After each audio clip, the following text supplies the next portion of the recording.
How many times have you been walking down the street when you start looking away, looking at something over here, or looking at your cell phone or reading something, and the next thing you know is you trip over something, or you run into somebody or something, or step off the side of the curb even. It's easy enough to do. But that's what happens when you take your eyes off of where you're going. So today I want to talk to you about where I look is where I walk on your morning cup of inspiration.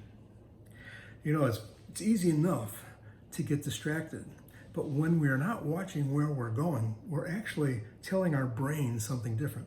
I'm walking this way, but I'm looking this way. My brain thinks I want to move in that direction. So while I'm still walking this way, my brain is going to try to get my body to start going this way. That's how the brain works. Well, what does that cause? It can cause confusion. It can cause balance to be thrown off. It can be an unstable situation if you stay off it long enough. And if you don't watch where you're going, something is going to happen, obviously. Well, that's what the body will do. Now, when I was a kid, we had a sidewalk on the road, and it had a big dip in it like that. One sidewalk was higher than the other one. And we'd always, jump off the thing. It may not have been that big, but I was only 5 years old, so it seemed big to me.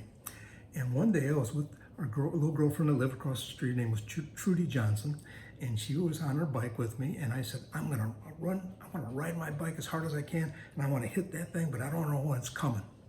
So she's behind me, and I'm going up the street, and I'm pedaling as hard as I can. And I'm looking down, and as I'm looking down and I'm pedaling, I hear this, Brian. And I'm thinking, all right, I'm about to hit this bump. So I'm going harder and harder, and then bam, I didn't hit the bump. I hit the side of a 1949 Lincoln. Went over my handlebars, into the car, out like a light. The poor guy, he thought he killed me, but he didn't. That's where the brain damage came from. No, but I ran right into it. But it taught me a valuable lesson. Always watch where you're going. Always keep your eyes on where you are going. It's so easy to take your eyes off the prize, basically, and not watching. And it's the same in our Christian life.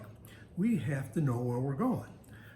Do we want to pursue a relationship with Jesus? Do we want to keep that first and foremost?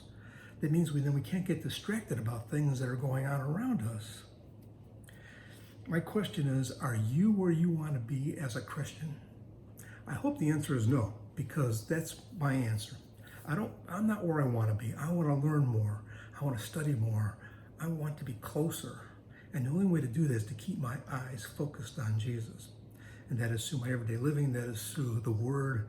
That is through teachings and learning. I want to get closer. And I hope you do too. Proverbs 29:18 says, where there is no revelation, people cast off restraint. This is the New International Version. But blessed is the one who heeds wisdom's instruction. Now, what we're most familiar with is the King James. That'll say, where there is no vision, the people perish. But he that keepeth the law, happy is he.